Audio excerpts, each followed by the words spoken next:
Good afternoon to everybody. For the Education Funding Committee, I'd like to welcome our audience here today. We're going to be working our way through, this is an executive session on one of these bills. However, we're going to allow an individual to speak who was unable to come, but was coming to the bill which we were going to have when we heard it, was very much unable to, and the sponsor mentioned to me that, and so I agreed that we would allow that to happen. So starting off, we're just going to work down the list right here. The first bill which we have is 204. This bill is relative to the responsibility of local school districts to provide meals to students during school hours, reimbursing schools for meals provided to students at no cost, and making an appropriation therefore. And with that, I'd like to ask Representative Erf for a recommendation. Move to retain. Okay, we have a motion to retain. Is there a second? Okay, Representative Popovich moves second on that. Any discussion from the maker of the motion? Yes, thank you, Mr. Chairman. Given the complexity of the bill and the indeterminate costs of this bill and its relationship to other meals bills, I think it'd be best to keep this and work on it with all the other meals bills that we've been working with. Representative Popovich? I will very briefly say that retaining it will also give us more time to get more information about these issues, since that type of information has been less than forthcoming in the past. Further discussion on the bill. Representative Damon. Thank you, Mr. Chair. Good afternoon, everybody. I am speaking vigorously in opposition to retaining this bill. We have the information we need. We know that children need to be fed in order to effectively learn. This is a relatively small measure that addresses a small number of students at a very low fiscal cost. The fiscal note presumes that every single student who would be eligible will be in school every single day and take both meals every single day, which is not a realistic expectation, as I think we all can understand. We need to not delay addressing the needs of these children. And I would note that this is a bipartisan bill with a Democrat and a Republican co-sponsors that passed the Senate on a voice vote. Please oppose the retained motion so a better motion can be made. Yes, Representative Weinstein. Thank you, Mr. Chair. I just want to say that I agree with my colleague. We've heard from a number of stakeholders across a number of bills on this issue. So we've certainly had plenty of information. I agree that we should not be retaining this bill, but it should be passed. And forcefully oppose the idea of retaining. Thank you. Was the member of the public here that wanted to do this, is this the bill? Tim? Okay. Before I go and take any more comment from the committee, I'd like to have Tim present to us, because I had agreed with Senator Fenton and with the other senator as well that, due to what he couldn't make it. So welcome, Tim. Why don't you speak to your bill, or to the bill? Thank you, Representative and Chairperson and Committee. I know it's highly unusual, and I'm sorry that I couldn't make it. I was en route here, and due to a road closure, could not make it in time. I did help make this bill with Senator Fenton. Yeah, I can. My name's Tim Ruehr, R-U-E-H-R, and I am a business administrator in Keene for 24 years, and responsible for food services, many other things. I don't want to repeat what you've already heard. There's some important tenets to this bill. It's really designed to save overall tax money and actually target our aid to those who need it most.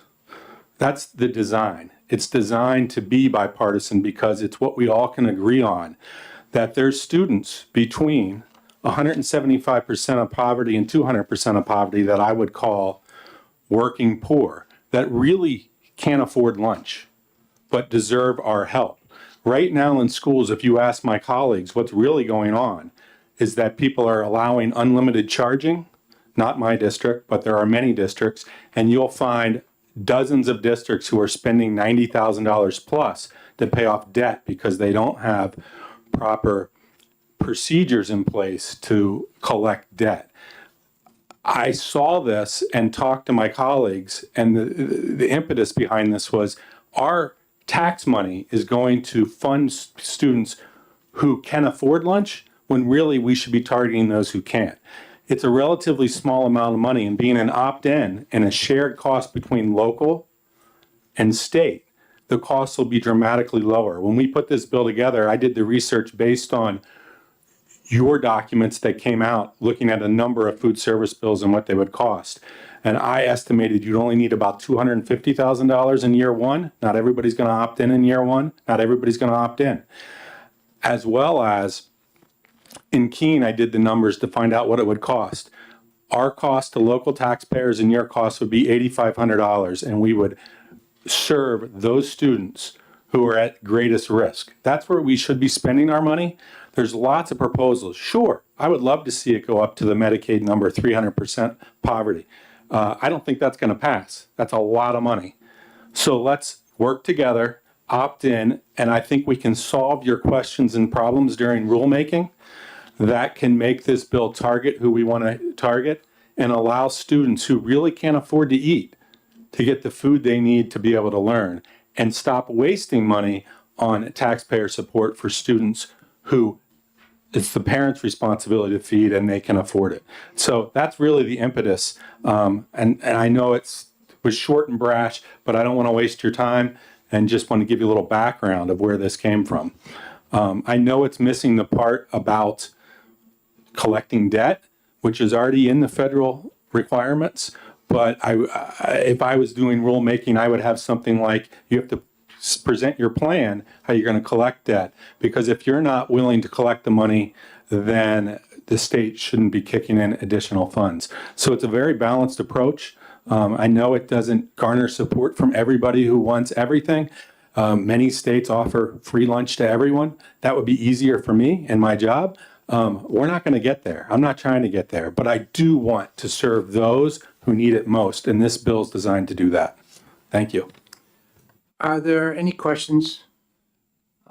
Yes, Representative Damon. Thank you, Mr. Chair, and thank you for making the effort again to be here and successfully this time. I just wanted to ask you to please echo your statement that I believe is correct to the bill, that this is an opt-in that districts would need to decide to participate. They're not required to, correct? That's correct. That gives opportunity for rulemaking because the DOE would pick how you would opt in and what requirements they would have to have. You meet those requirements and you opt in. And I believe one of those is collecting debt from those who can't afford it. Yep. Opt in. Tim, one of the areas that this bill is also asking for is monies for online development for online applications, the software. And that totals up to approximately $200,000, rounding it up. And there's, so that's the position cost. That's position costs of the state. But there's also a cost for the software as well. Do you have an online program in Keene that you've developed down there, as some other districts have, without having to have state support do it? There are districts doing this. We are not in Keene. I don't think that that's crucial, but keep in mind there was a competing bill to try to make that happen. And I'll tell you, I don't have that, but the reason I don't think it's crucial is many of our families that qualify for this, online isn't easier. It isn't easier to get them to do that. So, but it is a bill that was already had some support and I thought would be appropriate to add into this bill. But there are districts doing this and the systems already exist. We do not participate in Keene at this time. Okay, thank you. Are there further questions? Yes, Representative Fellows. Thank you. You're the business administrator for Keene SAU. So do you have more districts than just Keene? And what about your smaller districts? I do. We have 7 districts, 6 smaller districts, some very small, with 150 kids, K through 12, and some medium size and Keene. They would all have a chance to opt in or opt out as a district. And I believe that those smaller districts, the amounts would be very small, like count on your hands small, some of them. So we're talking very minimal costs, but a lot of effect for those small number of families. Would you take another question? Representative McGuire? Thank you. Thank you, Mr. Chair. Excuse me. Thank you, Mr. Chairman. Thank you for taking my question. You said that this bill will save some money, presumably by students. Some students are getting lunch or meals now that wouldn't be if this went forward. Can you expand on that? So I don't want to name districts, but if you talk to my colleagues at many districts that maybe even perhaps here, you'll find out that right now, each year, kids come in, they need lunch, they charge that meal, right? And the question I asked was, how much do you pay that debt off at the end of the year? Because it's very hard to collect when those bills add up. And many of my colleagues at similar sized schools to Keene are paying $90,000 a year or plus to pay off bad debt, is what it's called. We actually have policies to limit the amount of charging you can do. We do have some leeway, 2 or 3 weeks worth of meals, and we do a lot of collection. But that, when I asked the question, is that debt from people who would qualify under this bill? And the answer has come back, no. I can tell you the people that I chase do not qualify for this bill. So rather than spend our time, taxpayers, funding meals for students who we are deeming can be able to afford it based on our rules, let's target that money, a small portion of that money. Because, for a district the size of Keene, we're talking less than $10,000. And districts like us are having 90 to 100,000 paid off. So I think that's important to note. It's complicated, and I realize that, but I think it's important that this bill is really trying to be smarter with tax dollars and save tax dollars in the end. Yes, go ahead. Are you saying there's something about debt collection in the bill? I don't. Well, there was something about debt collection in the bill. Didn't make it to this version, but I would like that to be considered. There is something about debt collection in the federal requirements now. We do get audited on that, and we have to show that we have policies to collect debt.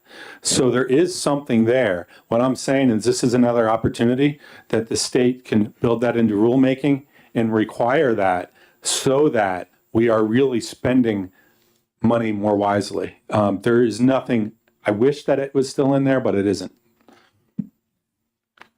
Further discussion? Yes, Representative Popovich. Thank you, Mr. Chair, and thank you, Mr. Rohr, for coming here and testifying.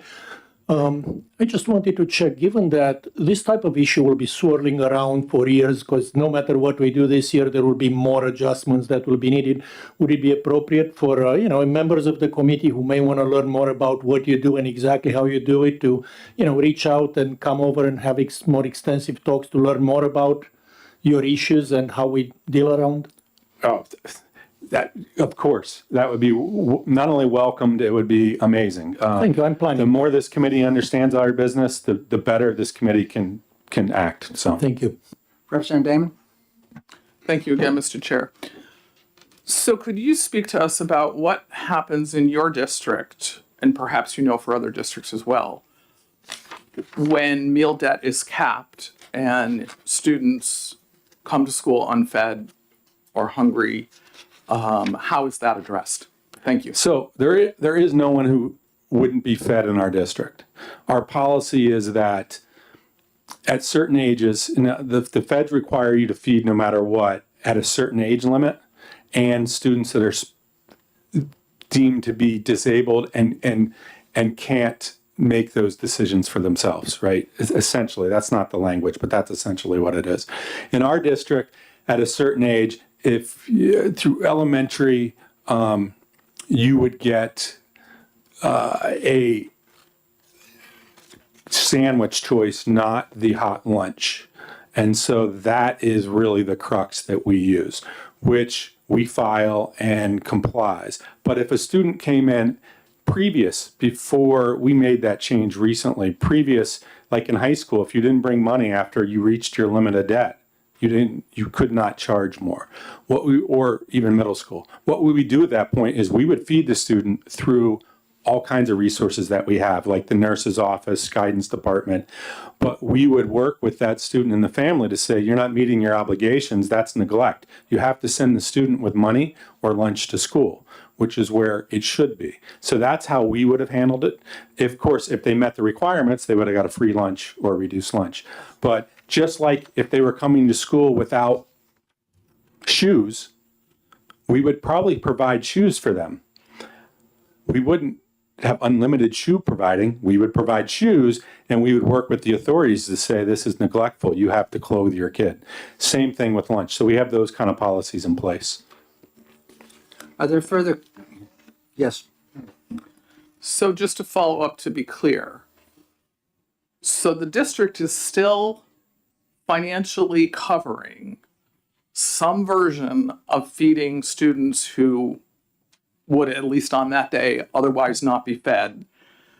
It's not going into your meal debt data, but it's going into your guidance budget, your nursing budget, and if I may put words in your mouth, out of teachers' pockets.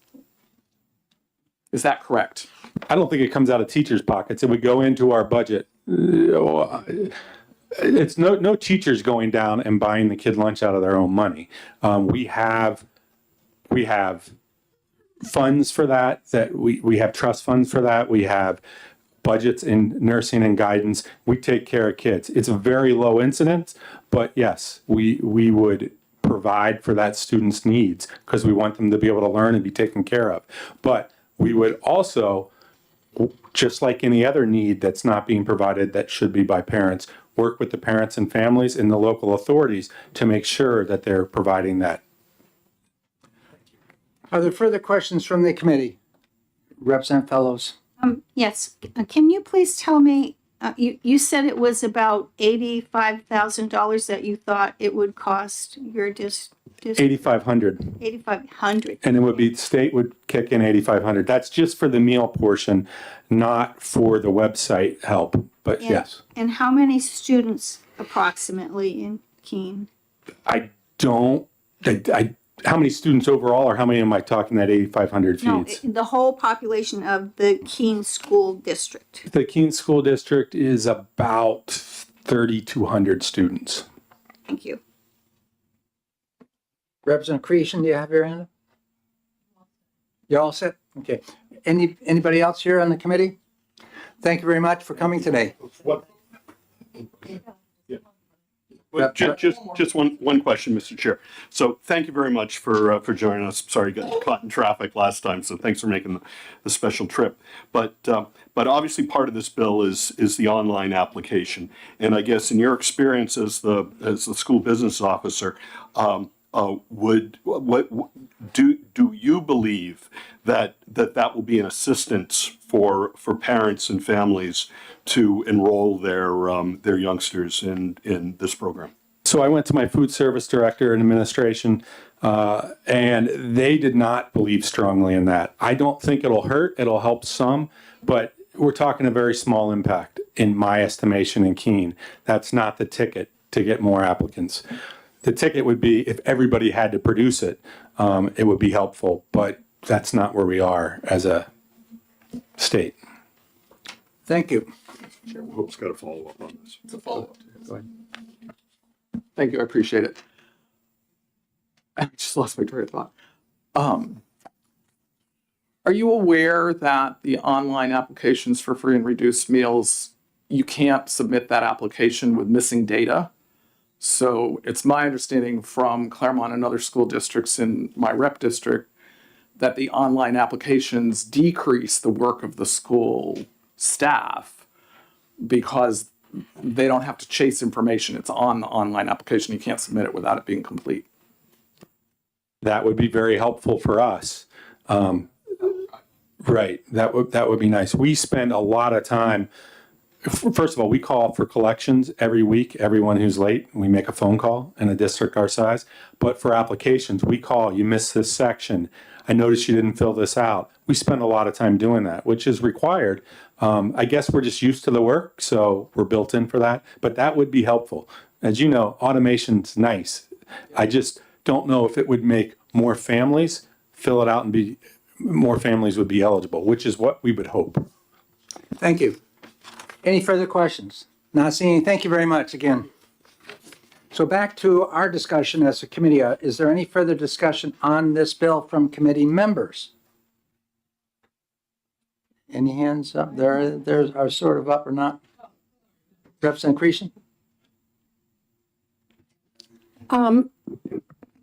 I realize that someone who's been in the weeds and has seen this and gone through this and seeing kids that don't get to eat and how it affects their learning is something that we all need to consider. It's about the child.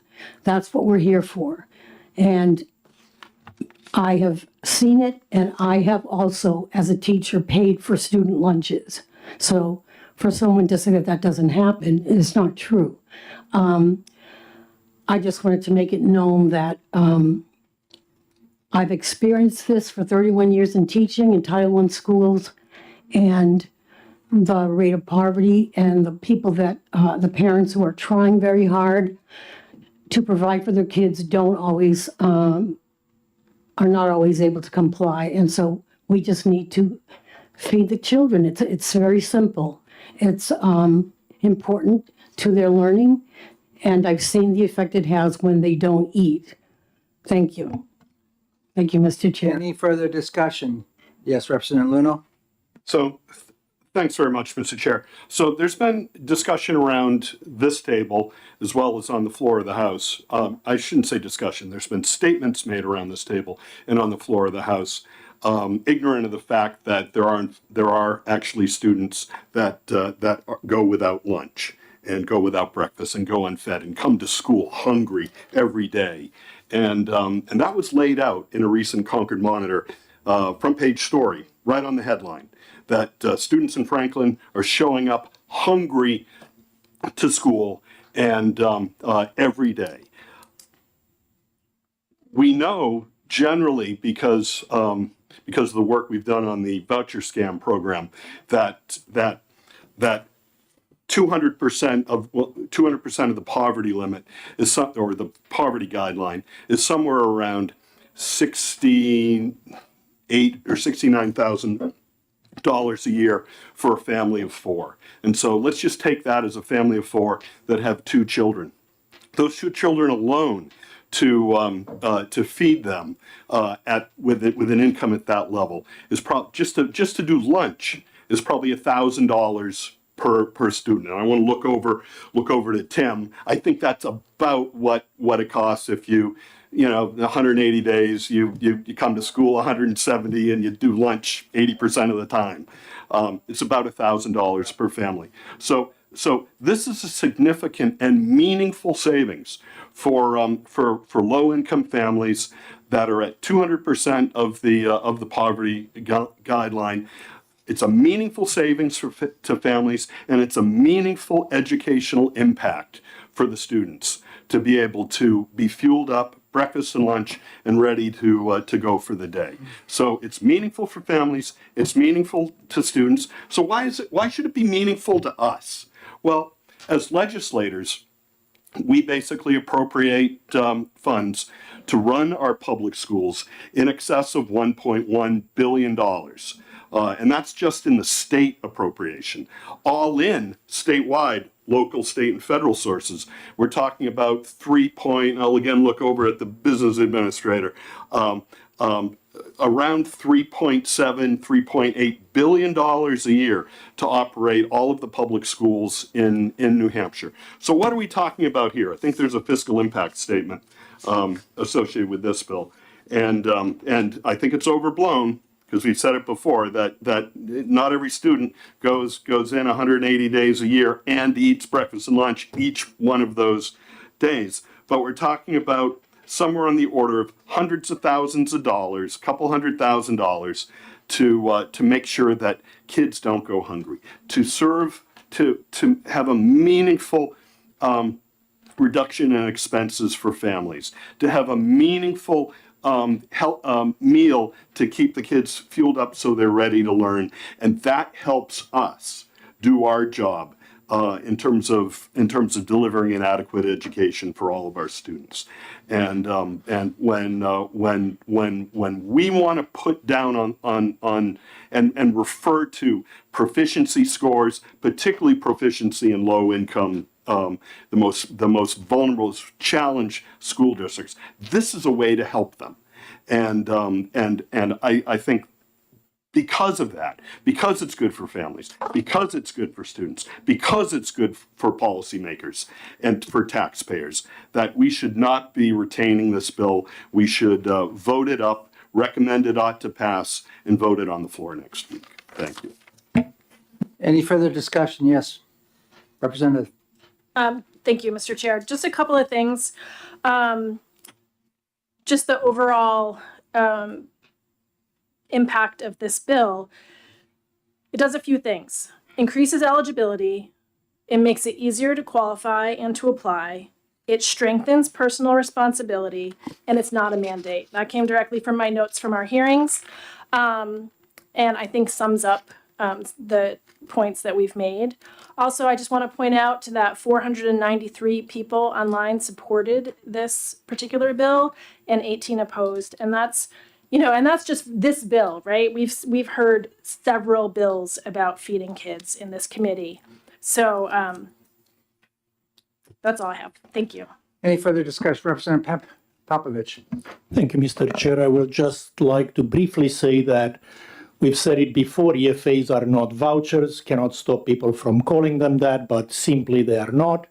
And second, if this was such a widespread problem, you'd think that in 3 years of testimony across multiple bills, across numerous committees, somebody would have brought a specific case of kids being denied food because of their inability to pay. Even today's testimony is about concerns about the school debt rather than kids not getting fed. So I think that says everything that we need to say about this discussion. Thank you.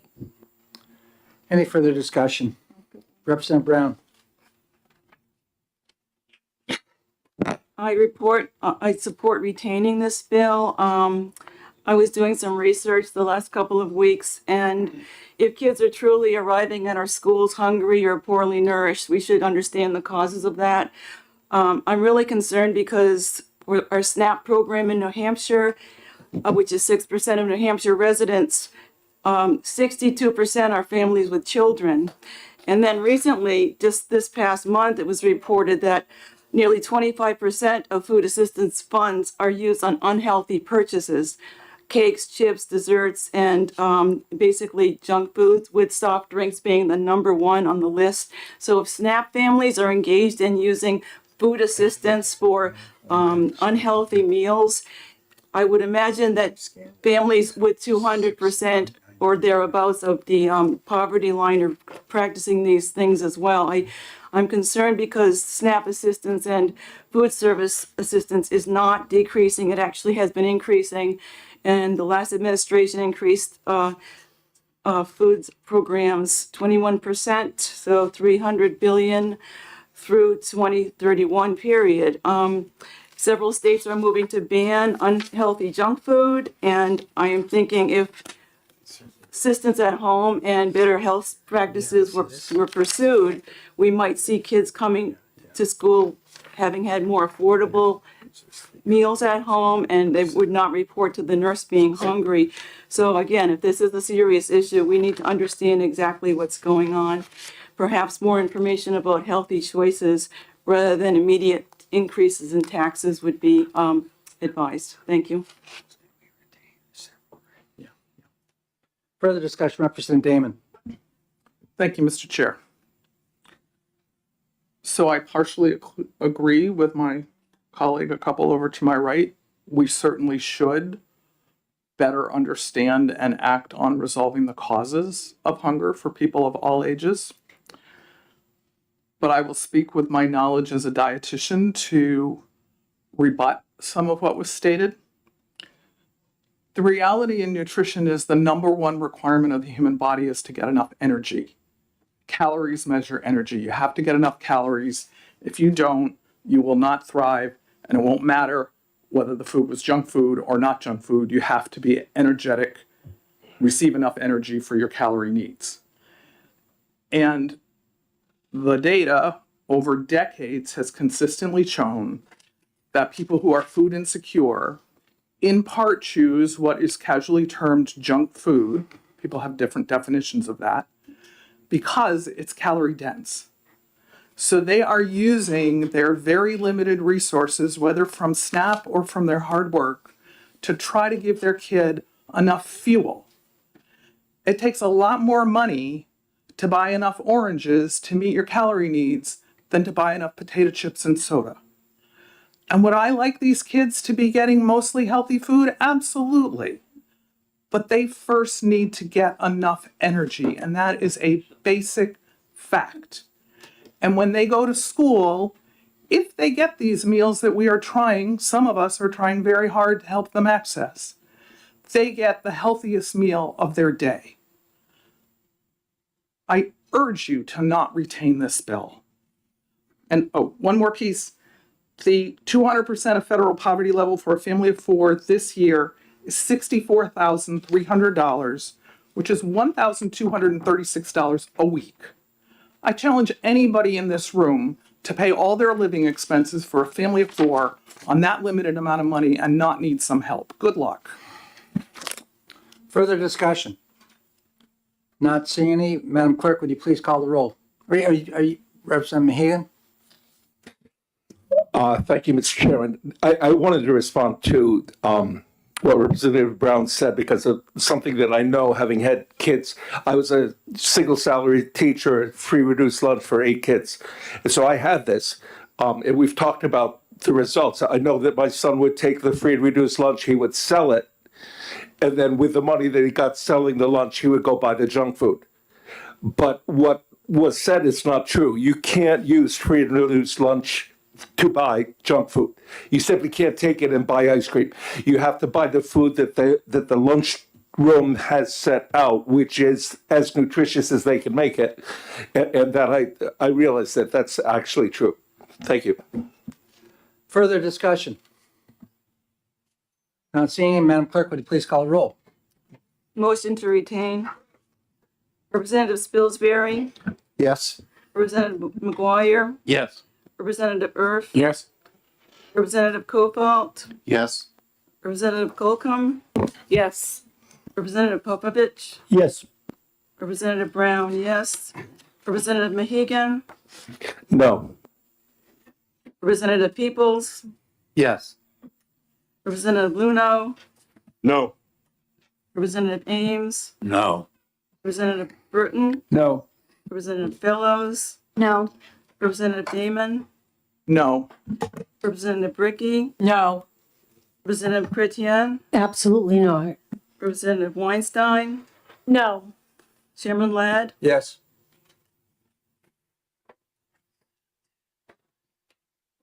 9 no, and 9 yay.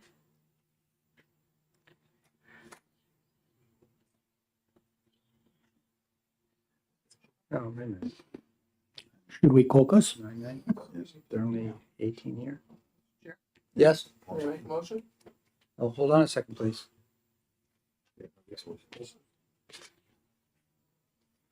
Okay. 9. Yeah, go ahead, make a motion. I move OTP. Second. Further discussion from the maker of the motion. I think it's been covered. But children and families would thank you for supporting this OTP, and it will cost school districts less, not more. Mr. Chair. The second, Oh, pardon me? I'm all right. You're all right. Okay, Representative. And he does want to speak to it. Representative Popovich? would it be a useful to have a 5-10 minute caucus? I didn't ask you. He's requesting a caucus. We will have a caucus.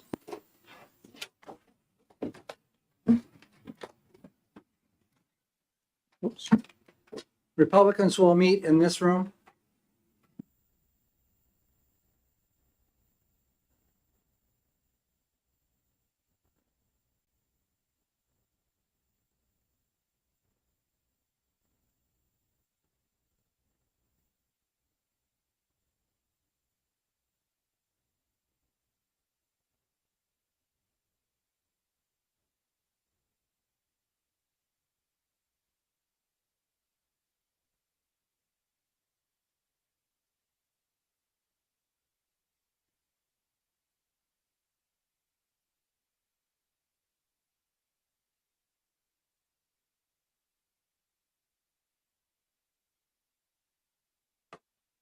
Right.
Okay, so we're back in line. What we're going to do is continue our discussion. The motion on the floor is OTP. The maker of that motion was Representative Damon. Was that seconded by Representative Luno? Representative Damon, you spoke to it? No, you haven't spoken to it? She did quickly. I thought she did quickly, and you said I'm you're good. Is there any further discussion on the motion of OTP on the bill that we have before us? Yes, Representative Damon. Thank you. I just want to summarize. This bill is about feeding the working poor or the children of the working poor. It's an opt-in bill. There's no reason to expect that every district will abruptly opt in. Federal reimbursement covers the biggest part of the costs of feeding kids who are in the lower poverty levels. Putting this forward is cost effective for the state and the local school districts. Kids who are fed have better cognitive function, less behavioral issues, less special education services. Passing this bill is the right thing to do for New Hampshire. Thank you. Any further discussion? Madam Clerk, will you please call the roll?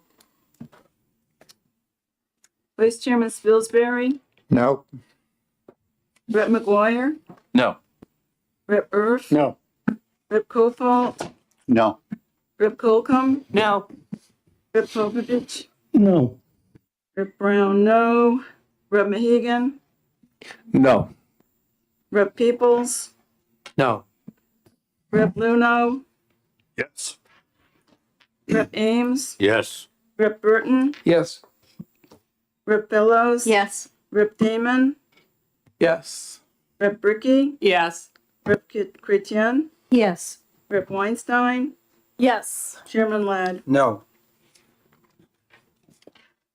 So 8 yea, 10 nay. Okay, the motion fails. Representative Mahegan, you're recognized for a motion. I'd like to move that we reconsider retention of this bill. Is there a second? Second. Okay, we have a motion made by Representative Mahegan, second by Representative Erf. Representative Mahegan? It's the right thing to do. Okay, Representative Erf. Any further discussion? Madam Clerk, would you please call the roll? Vice Chairman Spilsbury. Yes. Rep. McGuire, Yes. Rep. Erf, Yes. Rep. Kofalt, Yes. Rep. Colcom, Yes. Rep. Popovich, Yes. Rep. Brown, yes. Rep. Mahegan, Yes. Rep. Peoples, Yes. Rep. Luno, No. Rep. Ames, No. Rep. Burton, No. Rep. Fellows, No. Rep. Damon, Fuck no. Rep. Bricky, No. Rep. Chrétien, No. Rep. Weinstein, No. Chairman Ladd. Yes. So 10-8. So reconsideration passes. Representative Erf, you're recognized for a motion. Move to retain. Is there a second? Representative Popovich second. So a motion made by Representative Erf, second by Representative Popovich to retain 204. Further discussion from the maker of the motion? From the second? From others on the committee? Representative Luno? Thank you very much, Mr. Chair. When we first took up the motion to retain, we had very robust discussion, and I think we saw some people willing to step up and do the right thing. In this last vote and on this vote, I think this is a very cowardice vote, very cowardly vote to just tuck this bill away in committee Representative and do Luno, nothing please. with it. So anyway, I certainly do not support retaining this. I think this bill deserves a full-throated debate on the House floor, and that everybody should be on the record in terms of where they stand on feeding hungry kids and supporting families. Thank you. Thank you. Further discussion from the committee? Representative Damon? Thank you. Yesterday, while I was driving, I was listening to an interview with the Republican Lieutenant Governor of Vermont, who unfortunately all I can remember right now is that his first name is John. And he spoke about people in government service needing to have courage and compassion. And I hope that there's more courage and more compassion in this room than the absence of that. Further discussion? Not seeing any. Madam Clerk, would you please call the roll? Vice Chairman Spilsbury, Yes. Rep. McGuire, Yes. Rep. Erf, Yes. Rep. Kofalt, Yes. Rep. Colcom, Yes. Rep. Popovich, Yes. Rep. Brown, yes. Rep. Mahigan, Yes. Rep. Peoples, Yes. Rep. Luno, No. Rep. Ames, No. Rep. Burton, No. Rep. Fellows, No. Rep. Damon, No. Rep. Bricky, Nope. Rep. Chrétien, No. Rep. Weinstein, No. Chairman Ladd. Yes. So 10 yea, 8 nay. Okay. The next bill, which we're going to, so the bill is retained. The next bill we're going to be addressing is SB 292. This is authorizing a warrant for the funding of state special education aid. And I recognize Representative Spilsbury for a motion. Thank you, Mr. Chair. I move OTP on SB 292. Is there a second? Representative Peoples makes the second so we have a motion made by Representative Spilsbury and second by Representative Peoples. Representative Spilsbury. Thank you, Mr. Chair. This bill, of course, addresses the same topic as two of the bills that we had earlier in the winter. And we put our heads together on that. Representative Luno and I worked out a committee amendment to HB 272. And I would now like to bring forward Amendment 1802H. Okay, so Representative Spilsbury is making a motion for Amendment 1802H to SB 292. Is there a second? Representative Jim Koval. Representative Spilsbury, you want to speak to your motion? So the amendment that we're putting forward to SB 292 is a direct repeat of this committee's version already passed in the House of HB 272. And it reflects the commitment to place a floor at 80% so that if proration kicks in, it can never dig deeper than that. And I think that's clearly the result of bipartisan cooperation this winter, and that's the position we should carry back to the Senate. Representative Kofal, do you have anything to say on it? Any further discussion? Representative Luno? Sure. Thank you very much, Mr. Chair. I appreciate our willingness to stick with this improvement to the underlying law, and I'll be supporting both the amendment and ought to pass as amended. Further discussion from the committee? Not seeing any, so we have a motion of OTP for the amendment, which is Amendment 1802H. Madam Clerk? Vice Chairman Spilsbury, Yes? Rep. McGuire, Yes. Rep. Erp, Yes. Rep. Kofalt, Yes. Rep. Colcom, Yes. Rep. Popovich, Yes. Rep. Brown, yes. Rep. Mahigan, Yes. Rep. Peoples, Yes. Rep. Luno. Yes. Rep. Ames, Yes. Rep. Burton, Yes. Rep. Fellows. Yes. Rep. Damon, Yes. Rep. Bricky, Yes. Rep. Chrétien, Yes. Rep. Weinstein, Yes. Chairman Ladd, Yes. 18-0. Okay, Representative Spilsbury, would you like to make a motion, OTPA? Thank you, Mr. Chair. I would like to move OTPA on SB 292 as amended by 1802H. And so we have a motion made by Representative Spilsbury and second by Representative Kofal. The motion is 292 be amended with 1802, OTPA. Further discussion? Not seeing any. Madam Clerk, when you're ready, we're ready. Vice Chairman Spilsbury, Yes? Rep. McGuire, Yes. Rep. Erf, Yes. Rep. Kofalt, Yes. Rep. Colcom, Yes. Rep. Popovich, Yes. Rep. Brown, yes. Rep. Mahagan, Yes. Rep. Peoples, Yes. Rep. Luno, Yes. Rep. Ames, Yes. Rep. Burton, Yes. Rep. Fellows, Yes. Rep. Damon, Yes. Rep. Bricky, Yes. Rep. Chrétien, Yes.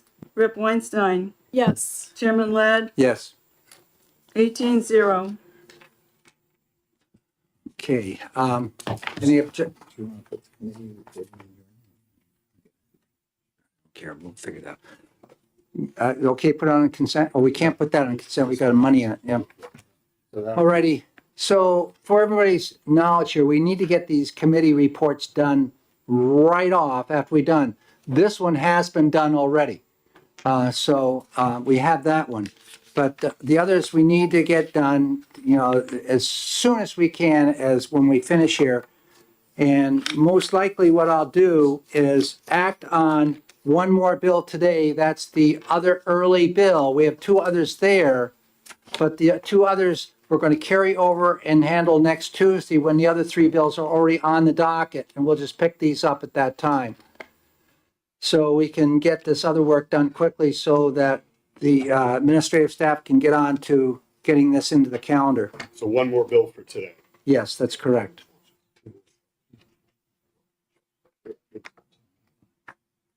The bill which we're going to go into right now is SB 295. This is a bill relative to the education freedom accounts. Yep. And I'm going to hand the gavel over to Representative Spilsbury. Yeah. Mr. Oh, quick question, if I may. Yes. I thought SB 294 is also an early bill. I just don't want to get something wrong. Now, say that again, please. I believe that SB 294 is also an early bill. At least it has an FN designation. I just wanted to make sure we don't cross any. No, that's not an early bill. Got it. Thank you. It basically is taking the monies out of the CTE tuition transportation account, and it's already established. Okay, so here we are on 295. This is the Education Freedom Account bill. And I'm handing the gavel over to Representative Spilsbury. Okay, so I'm opening the executive session on SB 295 relative to education freedom accounts. And I call on Representative Ladd to make a motion. Thank you very much. I'd like to make the motion of OTP for SB 295. Okay, and second from Representative Popovich Muller. Please speak to your motion.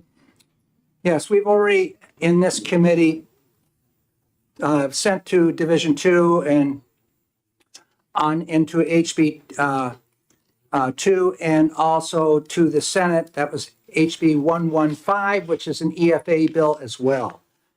This is the Senate bill, which has come to us, and I'm recommending ought to pass on it, and it has several changes from HB 115. HB 115, remember, everybody had the first year of the biennium, FY 26, where the poverty level would be increased from 350 to 400. In the second year, it opened it up to universal EFAs for all. This bill that I'm going to go into right now is a bit different. For FY 26, it caps off the number of students eligible for the EFA program at 10,000 students. When you get to 90% of that level, then it will expand by another 25%. That's on the amendment. Does everybody have the amendment? Or maybe what I'm going to do, I'm going to first. Would you like to move? Yeah, I'd like to move. I'd like to move HB, or excuse me, 1857H to 295. Okay, motion on Amendment 1857H, second from Representative Popovich Muller. Okay. Thank you. So now we're on 1857. Does everybody have a copy of that? They were on the desks here for everybody. If you look at on the first page, lines 15 through 20, it talks about what I just mentioned, the 10,000 capped level. And the students, once you get to the 90% level of that total enrollment for that cap, then another 25% is added on, bringing the total enrollment population up to 12,500 students. When you go beyond that 9,000, then there is, and see in lines 21 down through 29, there are 4 criteria there that it's looked at up to the first 90,000 is as you come, you enroll in the program. There's no priority, there's no eligibility in terms of dollars a family has to earn. It's a rolling basis, so that there's a period of time in the fall and the spring where that's open, where you can enroll. It's not on a certain day to enroll applications. The eligibility that requires this, it goes back up, you must be a resident of the state of New Hampshire, obviously, a resident of our state, to enroll in a public elementary secondary school. Come up with the second portion of that, when you get over that 90,000 mark, a student currently enrolled in the EFA program is in that program. A sibling of a student currently enrolled in the EFA program would be the next criteria, priority. Another priority down there on C on line 26 would be a child with disabilities. And secondly, a student, and lastly, D, with a family that has a 350% poverty level would be acted upon then. So there's those 4 criteria. Going on this on page 2, in lines 6 and 7, the student on whose behalf the parent is applying is an eligible student and meets the priority guidelines when applications exceed the enrollment cap. I've spoken to that. Going down on line 16, you can see how the period for applying is on a rolling basis for the fall and spring semesters each year, and shall establish procedures for approving applications in an expeditious manner. Lastly, jumping down to the lines 25 through 28, and I'll read it. So section 5 through 7 of this act shall take effect on the date of the Department of Education certifies to the Secretary of State and the Director of the Office of Legislative Services that student applications for the Education Freedom Account program have not exceeded 90% of the total enrollment cap for 2 consecutive years. The cap goes away if the enrollment cap is not surpassed, which would be that 90% level, or 9,000 students. One other thing I'd like to mention about this program, there's been some issues dealing with the costs and how that impacts. We know that as of September 2024, 5,321 students were in the EFA program with an annualized cost estimate of $27.7 million, with a per pupil grant averaging around $5,204. It is estimated that average grant for the new eligible population will be approximately $4,419, assuming 7% of enrolled students are eligible for special education differentiated aid. The average adequacy education grant for K through 12 public education students was $7,108 based upon FY26 preliminary estimates as of November 15, 2024, taking into account both sides of the budget, taking the adequacy side, extraordinary needs side, and the hold harmless. If you take those two figures that I've just mentioned, the $7,108 and the $5,204, there's a savings to the taxpayer of $1,904. Although we've talked a little bit about the money side here, I'd also like to say that for those students who are struggling to succeed and who are not being academically challenged, in the one-size-fits-all state system we have, the Education Freedom Account program is the learning experience that provides all children, regardless of family income, an education that better serves their learning styles, values, and aspirations. We cannot afford in this state to leave any students behind, and we know there are students that are very, very successful in the EFA program we have today. And that is because the program fits. It fits their learning styles and the teaching styles. And so with that, I expect that, in projecting that this bill that we have as amended here will be able to take all the students that are wanting to enroll in this program. It basically has a cap of about another $5,000, which is doubling where we are right now. And I don't think we're going to reach that in the next 2 years. So, Mr. Chair, that's, my position on this bill. Thank you for introducing the amendment. Are there comments or questions about the amendment itself? Yes, Representative Burton. Yeah, I'm curious as to why a sibling gets priority over a child with disabilities. What's the rationale for that? We've had this stuff. Can I speak? Yes, Representative Ladd, please. We've addressed this issue many times in education policy. If I have 4 children in my family, and we have 2 of which might be in the EFA program, or 2 that might be in the charter school program, the children that are siblings to a brother or a sister that's already in the program, can you imagine what it'd be like to have to take one child here and another child somewhere else and trying to coordinate all that? It's a matter of education flow, curriculum, and instruction, and working with families and the parents that have the children in one location. That's certainly going to better the relationship that parent has with the instructors and with the program that they've committed to taking for the child. Representative Fluno. So thank you very much, Mr. Chair.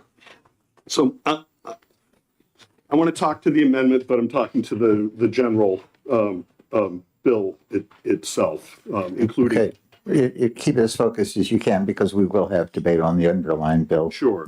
Thank you very much. So what I see on this amendment is basically Section 5, if I understand it. Well, let me say it another way. The bill that came over from the Senate imposes a cap that can only increase by a certain percentage every year. And what this bill does in Section 5 is it eliminates that cap if after 2 years the cap is not exceeded. Is that correct? It doesn't eliminate in Section 5, in Section 8 it does. Well, that's what I'm saying. Section 5 through 7 Yes. effectively eliminate the cap once 2 years, if the cap is not exceeded for 2 consecutive years. Is that correct? Yes. Okay, thank you. I'll save my other comments for the general debate. Okay. Representative Fellows. Yeah, these are just technical questions. So the applications can be made on a rolling basis, and at some point you have to determine if it's gone above the 90%. And I'm just wondering exactly how that occurs, because right now I think just the individual charters just keep track of how many slots they have and when it's filled up.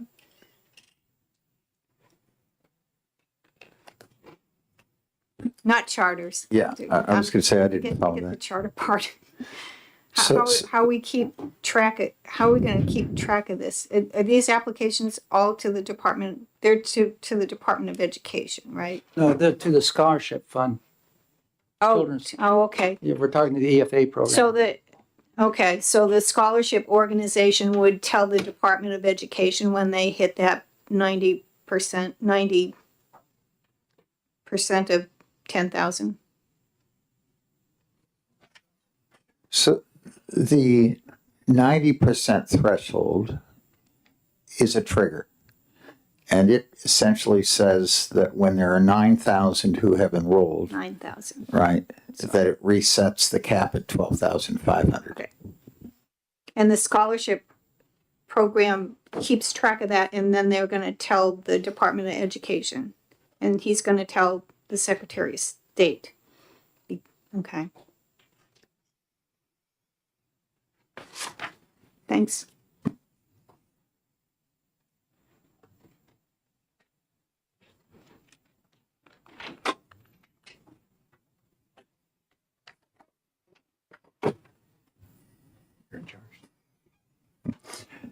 Does anybody want to help Representative Fellows? What she said was accurate. Yeah, okay. So what you said is accurate.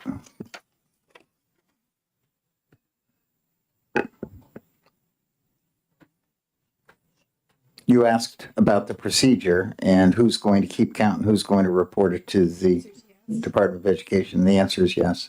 Thank you. Okay. Representative Burton, did you have anything further? All set. Okay, so are we good on the amendment? We will have debate on the bill, whether it's amended or not. Okay, seeing none, clerk can call the roll on the amendment.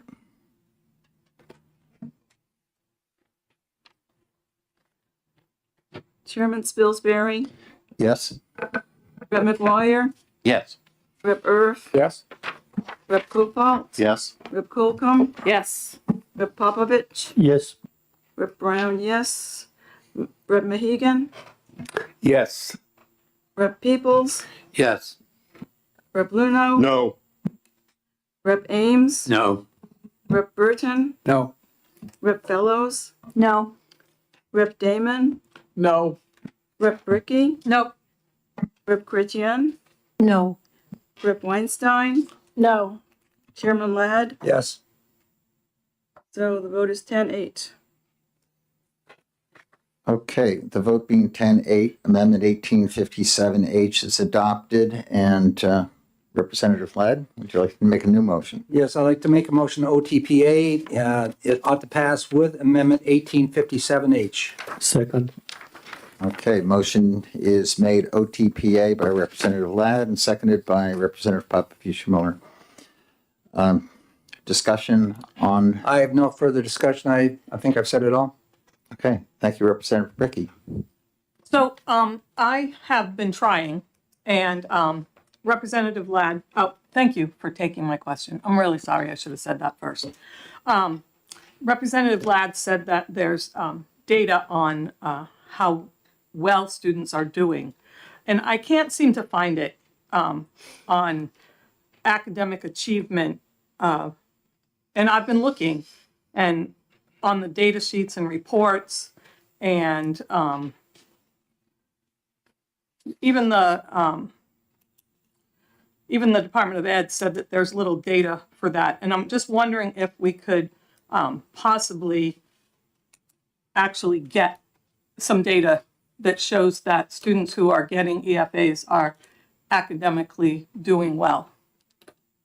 Is there any available? I can't find it. So Representative Bricky, I appreciate your frustration, but I think we're going to proceed with the executive session on the record that we have before us to date. okay, but he. So use your best judgment. Okay, thanks. So it's not a question. Representative Luno. Thank you very much, Mr. Chair.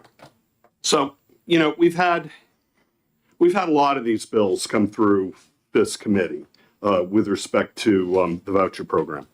And I mean, going back at least the last 4 sessions. And even today, I can pick up the ire and the bristling that people have when I refer to it as a voucher program. And you know what? I'm going to admit, you're right. It's not a voucher program. It's a voucher scam. And I want to talk a little bit about why it's a scam. So we started out with this program in 2022, and it was presented to the legislature as an opportunity for students that come from low-income backgrounds that could not afford alternatives to their public schools to be able to use state funds to seek out alternatives. And so back in 2022, the income threshold when the program was put in place was set at 300%, which back then I think was something a little bit short of $90,000 for a family of 4. We've even this afternoon talked about programs that have family income levels of far less than that when it comes to feeding hungry kids. But as far as the voucher scam, low-income families, 300% back in 2022. A couple of years later, that was bumped up from 300% to 350% of the federal poverty guideline. And about the only data that had been collected at that time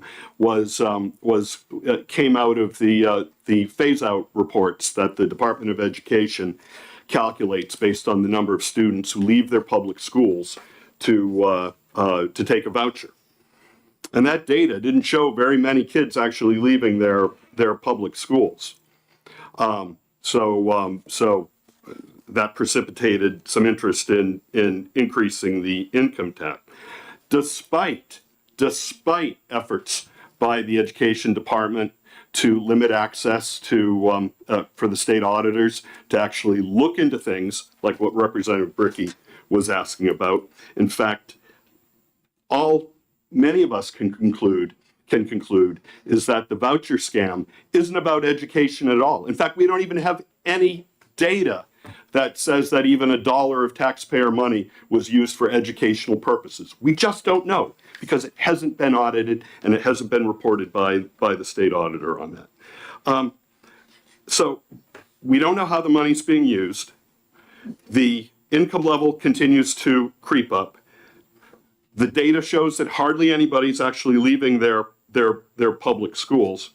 And now this bill seeks to open up the voucher scam program to families earning more than $110,000 a year. And when I take a look at the fiscal analysis conducted by the Josiah Bartlett Institute, so I imagine it was probably conducted by the chair of the state board, it basically agrees. Yeah, the kids aren't leaving the public schools. In fact, the fiscal analysis is based entirely on a take-up rate among students who are not in public schools. And we know for a fact that that's not saving any taxpayers any money at all. In fact, the New Hampshire Journal even quoted me in its top headlines when I was I think it was Senate Education last week, when I said very, very few students are leaving their public schools. And apparently that's something that's generally accepted to be the case, because that's really the only data we have, and that's what the data shows. So what all I can conclude is that this program, the voucher scam, is really turning into a recruiting tool to bring in free state freeloaders into the state of New Hampshire. And it's not something that's benefiting people here in the state because the data doesn't show that. But by dangling free money out to people who aren't going to go to public schools to begin with, maybe we get some people to move into the state that continue to elect people to local and state government positions that will put in place these sorts of draconian policies that we've seen throughout this committee and the other education committee over the last couple sessions, and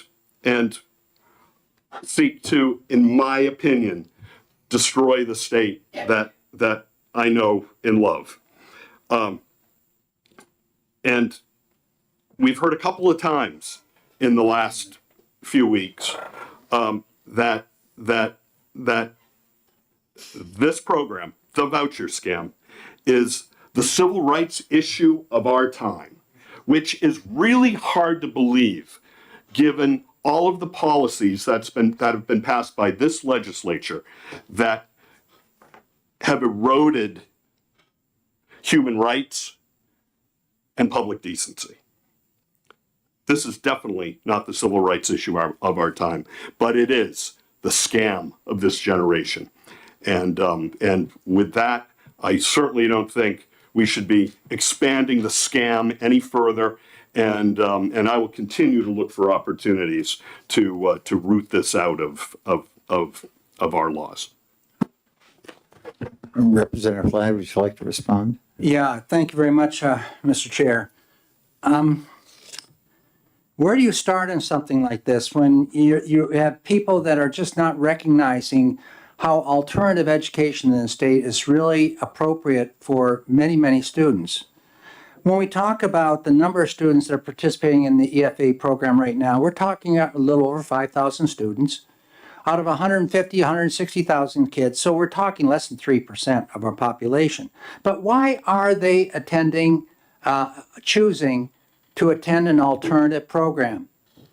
You know, I was in public education all my life, right through as a school principal, a school teacher, and working on school boards and to administration. I've seen good schools. I've seen schools which are not quite cutting the mustard. And I see schools also throughout this state as well as other states where I've worked where their achievement scores are not that high, and I see hardworking teachers trying to improve that. And yes, there are a lot of variables of why students are having difficulty today. And I could go through and list them, but I don't think we have enough time. But what I'd like to really address is that why are you going to keep a student in a situation where they're failing? We've had other programs in place over the years. Manifest education hardship, best interest of the student, tuition programs where school districts K through 6, K through 8, then tuition out, and they give parents the option, the choice. Which high school, which middle school do you want to send your child? We all don't have the same interests. We all have very differing backgrounds.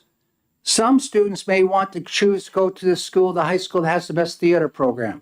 Others may want to go to a school that has a strong science program. Some might want to go to school because there's a good athletic experience for them. And of course, there's a lot of scholarship money out there for them to go on to college. There's all kinds of different needs we have. We got to respect those needs and the choices that are taken to attain them. But to keep a student who's been bullied, who may be not achieving in a school which is failing, we are failing that child. And I can't stand there and watch that occur. You hear that, oh, there's no data showing that how these kids are achieving or not achieving. The parent is the one that makes these decisions. The parent is the one that decides, I want my child being in an EFA program or an alternative program of some other kind, maybe a charter school. The parent is the decision maker. But also, the scholarship program does assess students. And I hear from the camp that doesn't like the EFAs that there's no way of assessing. They have the option of the statewide achievement test, the option of using another norm referenced achievement test, and maybe the Iowa Test of Basic Skills, maybe the Key Math, maybe NEWA, and maybe any of those instruments which are nationally normed and say how the child is doing. Or they have a portfolio which they develop that's evaluated by a certified staff member, teacher. All these are very important. Now, how is the public education system doing it? How are you evaluating a student K through 2? All those fundamental skills that are taught in kindergarten. Everything you need to learn, you learn in kindergarten.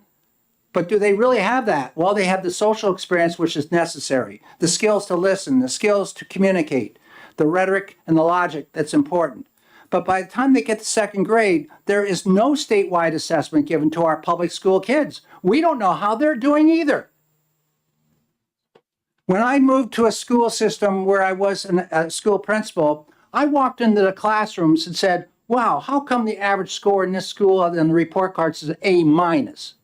I thought C was average. The reason why I got that from my staff and they filled a room half the size with people, they said, well, we want to make sure that the kids feel good about themselves. We want the parents to feel like their child's learning. While you're not going to give scores away to make them feel that way, we want to communicate and be honest. If we're not cutting the mustard, then we need to be doing so, and we need to be honest with the parents so the parent can assist and do what the parent's responsible for doing. So I've said a lot right here, but I'm real concerned that somebody here is not watching out what's going on in this country. Our country is based on competition. and the EFA program and alternative education programs are competing. And if you read what's happening in the news in various states right now, you're seeing that occurring. I also see, though, that we spent dollar after dollar in this state to the point where our per pupil costs are over $20,000 a child right now, and our achievement scores in mathematics are no better than they were 10 years ago. Why? I, as a parent, would say something to my child, I want you learning that stuff. If you're not going to learn it in place A, let's try B. And so that's choice. So those people that are saying there's no room for options in our society, there are lots of options. When I repair my roof, I look for a roofer that can do the job. I don't want somebody putting shingles on the roof and they fly off 4 months later. I want the job done correctly. And that's what I want done in our schools also. Thank you very much. Representative Weinstein. Thank you, Mr. Chair. I agree with Chair Ladd that not every school is right for every student, which is why I think that we need to invest more in our public schools and not less. But I want to talk just briefly about my personal experience, and I guess put a face to removing the income limits from EFAs. So I have 2 boys who started in the public school, and for personal reasons, my husband and I decided to send them to private school. Now, when I do the math, they both attended private school for 9 years each. And I do the math, and that's about $100,000, $90,000 over the course of that time. And I guess I'm just curious how that saves the taxpayer any money, because I can't figure that out, how that saves the taxpayer any money, because that $90,000 is just going to be given to my family. And that's money that we pay our property taxes gladly. We appreciate the fact that the students in our town and in our state are well educated. And so that money would just be withdrawn from our local school district or from the state of New Hampshire, and that doesn't seem fair to me. So I do not support the expansion of the voucher program, and don't support this bill. Thank you. Thank you. Representative Bricky. Thank you. Next. Thank you, Mr. Chair. Pardon, just to clarify, Representative Bricky has the floor, and I'll call on you next. So I guess that there are a couple of things that I want to say in defense of public schools in New Hampshire. And I'm sure that people will tell me that I'm wrong, but just in the 2 things that I've looked at, NewHampshireEconomy.com, they say that New Hampshire earns high marks at all levels of education.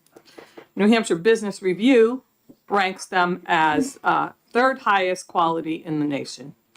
And the fact that one of the arguments is that we shouldn't be keeping students where they are failing, the data that we do have, which unfortunately is not much data at all, but the data that we do have says they were never in a public school to begin with. So how can we say they were failing in a public school and that's why we're taking them out? I support New Hampshire public schools. I have supported New Hampshire public schools, and this is not the way to continue supporting New Hampshire public schools. I urge everybody to vote no. Thank you. Thank you. Representative Popovich-Miller.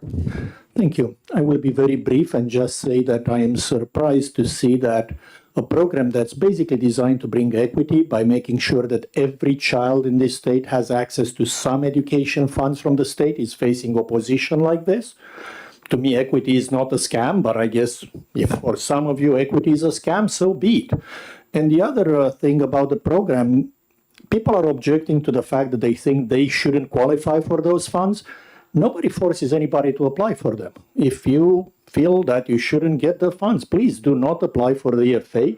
Let the people who pay for their education and do need the funds, apply for them, and everything will be swimmingly well. Thank you. Okay, Representative Fellows? Thank you. Representative Ames next. Public education in New Hampshire is paid for by property taxpayers. 70% of the cost of public school education, K-12, is paid for by property taxpayers. New Hampshire the state pays 20% of the cost. No other state provides such a small portion of the cost of K-12 education. We should be funding public education before we start giving away state money for people to go to private schools. Also, in our state budget, we have seen horrible cuts made to the university system, to Medicaid, to many other programs that help individuals in New Hampshire, the disabled people. We should be funding that. We should not be spending our money to give to people to send their kids to private schools. There are needs and wants in the budget, and this is definitely not a need. This is just an excess giveaway. Thank you, Representative Ames. Thank you. I'm opposed to this, no surprise. And I guess what I want to say is in different parts of the challenge that this legislation seeks to address and does not address well, in my opinion. First, I think acting on this now is fiscally irresponsible for the legislature. We've got, we all know, we've got a budget problem. We've just been through on the House side an effort to try to do the best that can be done with the limited revenues we have, more limited than they should be because of actions taken in the past by prior legislatures, bringing down the tax rates in various parts of the revenue side of the budget. And so we face a situation, apart from this bill, where we're not able to meet fundamental, proven needs that we wish, most of us wish we could meet, but given the dollars, we can't meet. And to go forward with a program, expanding a program significantly in that setting seems to me fiscally irresponsible in an extreme way. So that's my first point. And an aspect of the fiscal irresponsibility is that it's providing a benefit that's costing the state money, the state taxpayers, mostly property taxpayers, as Representative Fellows has just pointed out, is going to cost a lot of money. And many of those people who will benefit from this program are people who are going to be high-income people whose kids are already in, and perhaps never, in many cases, never have been part of the public school grouping. And they will be getting basically an offset to costs that they'd already budgeted for and that they don't need. There will be other families that will benefit from this, and there will be a greater need from their perspective financially. I acknowledge that, but there's a very significant part of this bill that's going to push money or make money available to families that don't need it. In terms of accountability, I've spent a lot of time looking at the data. I've actually looked at this issue before I came to this committee when I was with Ways and Means, and Ways and Means had the tax credit program from the outset of it. And so the scholarship organization was already administering that. And the question of accountability of data of how the kids were doing came up repeatedly. There's no significant sufficient data coming available to legislators or to the general public from that program. Yes, there are parental satisfaction surveys, but I respectfully suggest that's not something we should build a budget on or a program on.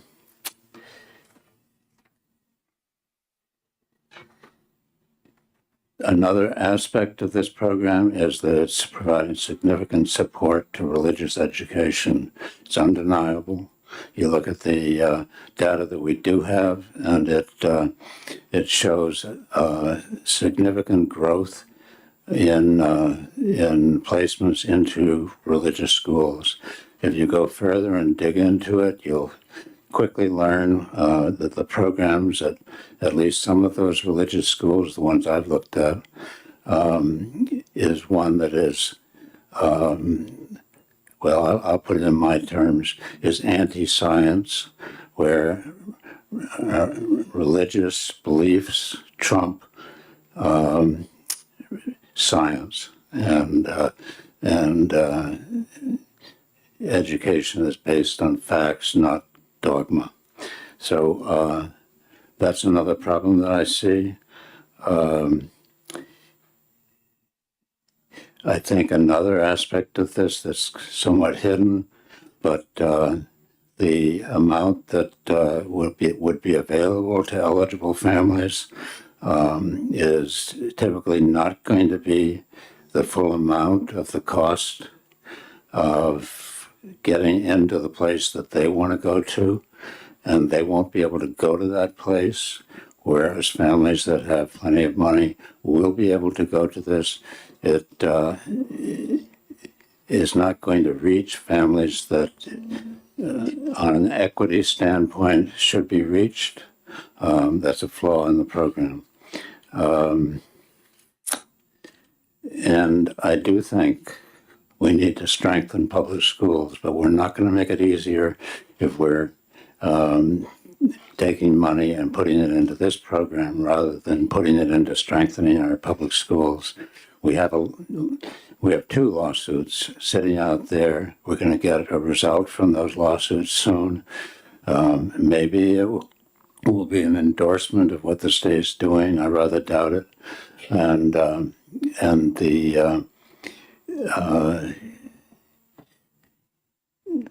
we just shouldn't be. We should be providing for adequacy and fully funding it in the public school system before we move into an expansion of this program. So that's what I have to say. Thank you. Thank you, Representative Ames. Representative Damon, and then Kofalt. Thank you, Mr. Chair. And great respect to my colleague on the left for such a comprehensive overview of the problems with this bill. It is truly remarkable to me that we are once again discussing paying to increase vouchers. And it's remarkable for a number of reasons.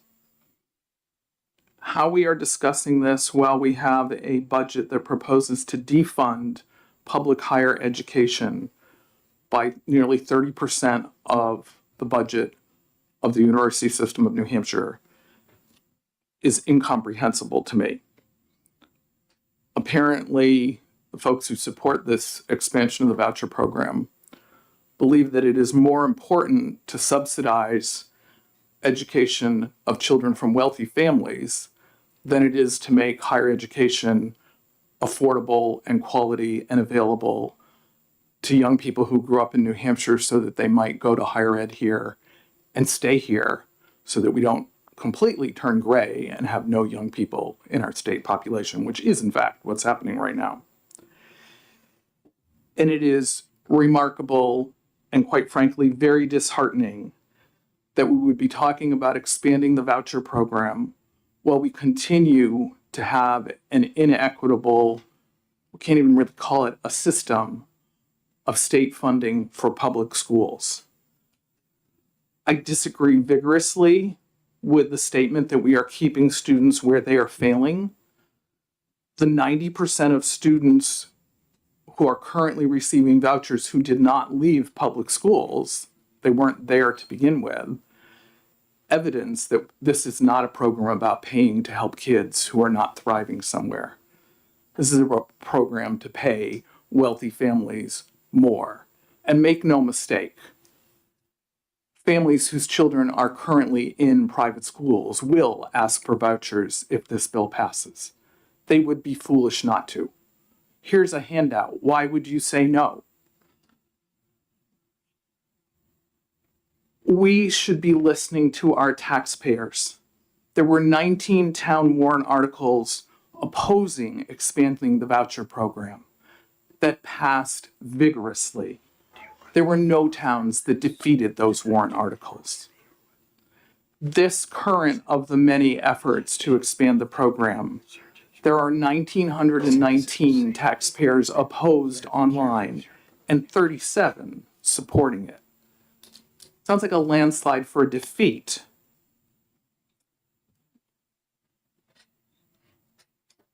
The fiscal note is woefully inadequate, unrealistic, and quite frankly biased to support the bill when you read the explanation.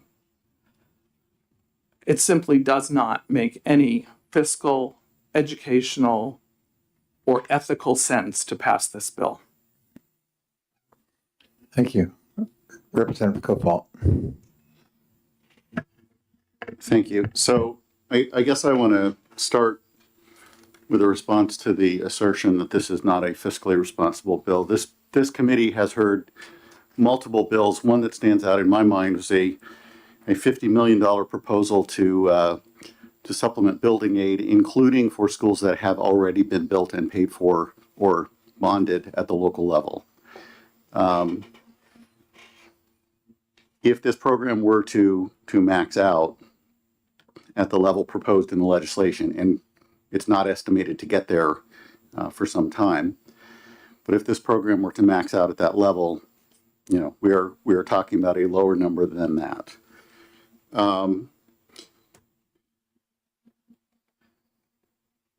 The other thing that I want to address is people sort of asserting that this is for wealthy families and to hand out to people with a lot of money putting their kids in private schools. And I can tell you that I have heard personal stories from families who benefited from this program, and that includes people who do not have a lot of money. One that stands out in my mind is a single mom, a widow with 2 young boys, and they were not thriving in the environment that they were in. And that was not an attack on public schools. That was just that was not the right environment for them. And the older boy in particular was having a lot of problems, and it was not the right environment for him. And he was able to go to a different school, and it was the right one for him, and he really thrived there. Okay. In one of the towns in my district, New Ipswich, I spoke to a family. They have 6 kids. They're homeschooling. They said, we are able to homeschool because we have the EFA program. We're able to do it. So this is critical for us, and it makes it possible for us to give our kids the kind of direct, individualized attention that we feel will be best for them. This is about parental choice. This is not anti-public school.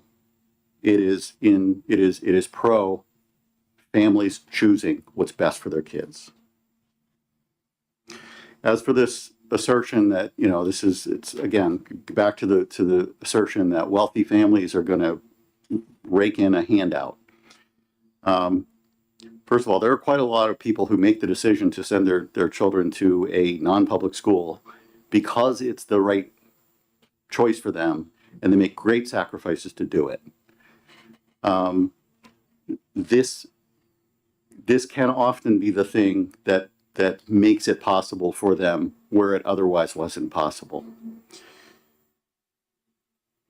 And then there is the concern that if we get at some point to not means testing EFAs, and in effect there is that those 4 criteria. One of those criteria involves a means test in terms of prioritization of who gets an EFA out of that number on the cap.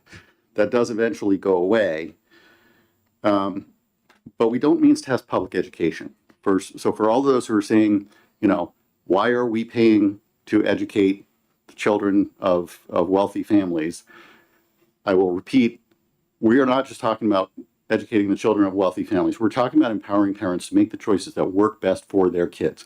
We're not, we are pro-education. We are pro-education for every child getting the education that works best for them and where they can really truly thrive as a child and grow as an individual. So that's it.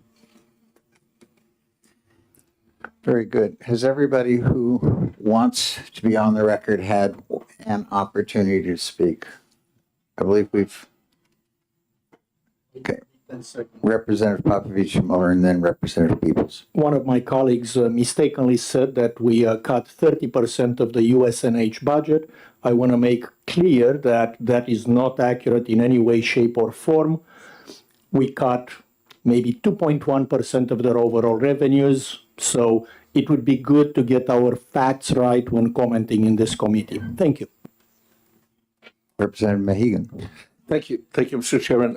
There are just a couple of things I want to make really clear. You all had, and I wasn't here that day, you had the new superintendent of my school come and talk about what the problem was with special education and why education was being increased yearly at the rate of 28%. And she told you that that's because the problem lies in gen ed. General ed is actually producing children in need and services by their 3rd or 4th year in school. And there are parents that are looking and saying, I don't want my child to need special services when they're in 4th grade. And they've decided to go the public school route, to go the private school route, to do another alternative method, to do another alternative thing. And you're saying this is money that benefits wealthy families. This is money that benefits families with children who weigh and assess the schools that they're offered, and they see that their money is being earmarked for education, and we're saying some of the money earmarked for the children's education should go to the families of those children. This isn't money earmarked for the wealthy. This is money earmarked for parents who need to be able to benefit from the money that they themselves contribute to education for their own children as they have children.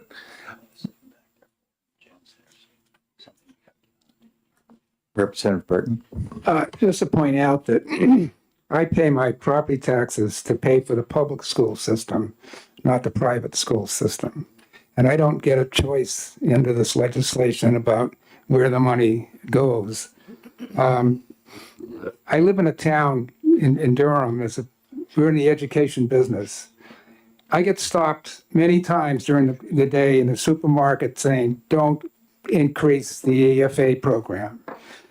Don't increase it. They think it's unfair. They think there's no data. An applicant doesn't have to say why their child is leaving the school system, I assume. They may just not like something at the color of the building. I don't know, because you don't have any data. And lastly, I would point out that when these folks apply for college, they do face a need-based system. There is a really good system all set up. I was a financial aid officer where they apply, and so you make sure you get the students who need the money. At least they have to pay to fill out the forms, send the tax returns in, all of that. And that's what they're going to face. And I'm still confused now, and I won't repeat what my colleagues have said, that who is this for? If it's for the students who are struggling in the public school system, why isn't there an application that gives a reason why you want the EFAs? We don't have any data, I don't think, to show whether parents just didn't like somebody in the school or whether they really had a problem with their children somehow. And so I agree with my colleagues, and I'm opposed to this legislation.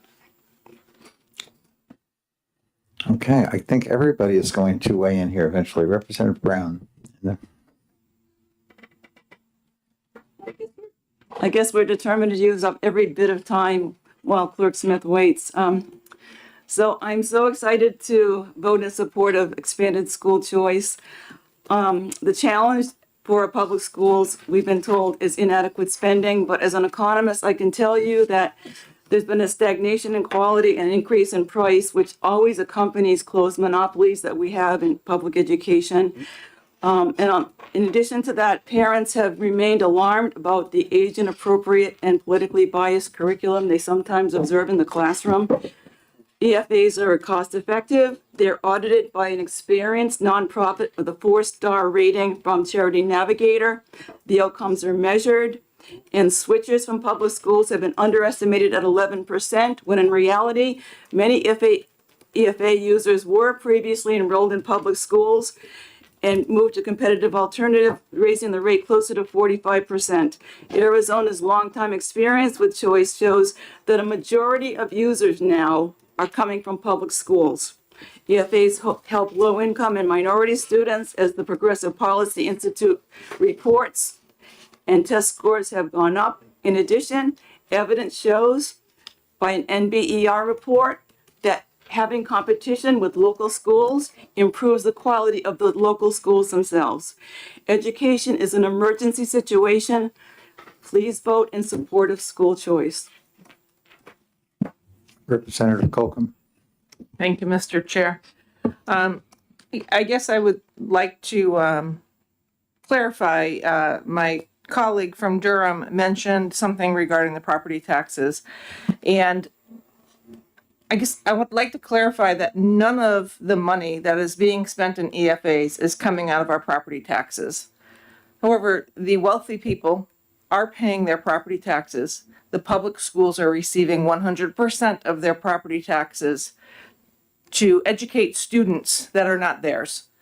So if they would like to receive some of their tax dollars that are being spent for education on behalf of their children, I believe that giving them the opportunity to apply for the EFAs, to take a portion of their property taxes so that they can fund their children, is more than fair. But to hear my constituents and others in this room say that our property taxes are funding the EFA program, I'd like to reiterate that not a single penny of our property taxes funds the EFA program. 100% of our property taxes stays within the public school, regardless of whether that student is in public school or not. So I'm in favor of the EFA program. Representative Peoples. Thank you, Chairman. As I've said before, we have 160,000 students in New Hampshire to educate. And how we educate them is up for debate. The reality is we need to treat them all equally. Equal. They're all entitled to funding, whether they attend a public school, a public charter school, homeschooled, or a public EFA. They're all being educated by the public, and it's our duty to do so. I'm not going to belabor the rest of this, whether it's a voucher program or a scam. That's just ridiculous rhetoric. But what I am going to do is vote in favor of this program. Okay, thank you. I believe everybody has had an opportunity to get their view on the record. So I'm going to ask the clerk to call the roll on SB 295 as amended by Amendment 1857H. Chairman Spilsbury, Yes. Representative McGuire, Yes. Representative Erf, Yes. Representative Kofalt, Yes. Representative Colcom, Yes. Representative Popovich, Yes. Representative Brown, yes. Representative Mahegan, Yes. Representative Peoples, Yes. Representative Luno, No. Representative Ames. No. Representative Burton, No. Representative Fellows, No. Representative Damon, No. Representative Bricky, Nope. Representative Chrétien, No. Representative Weinstein, No. Chairman Ladd. Yes. So 10-8. Okay, the vote being 10-8, SB 295, as amended by 1857, will go to the floor with an OTPA recommendation, and Representative Ladd will write the committee report. Who will write the minority report? Representative Luno? Okay, very good, thank you. So with that, I'm going to close the executive session on SB 295. Thank you. And with that, we're going to close the entire executive session down. We're going to take the two we did not address today, SB 98 and SB 294, and we will take them up when we take care of the remaining 3 bills. All the remaining 5 bills, including the 3 and the 2 here, are not early bills. So we will be discussing them and taking action next Tuesday. I believe that will be in the calendar that's coming out. Thank you very much, and everybody have a safe drive home. Representative Ladd, I just wanted to remind everybody that tomorrow is the event at Plymouth State. We've all been invited to a lunch, and it's an opportunity to hear from the students and what their career plans are, and get some tours of the campus. It's very interesting, and you get a free lunch. Thank you very much. Any further? Thank you very much, and we're adjourned.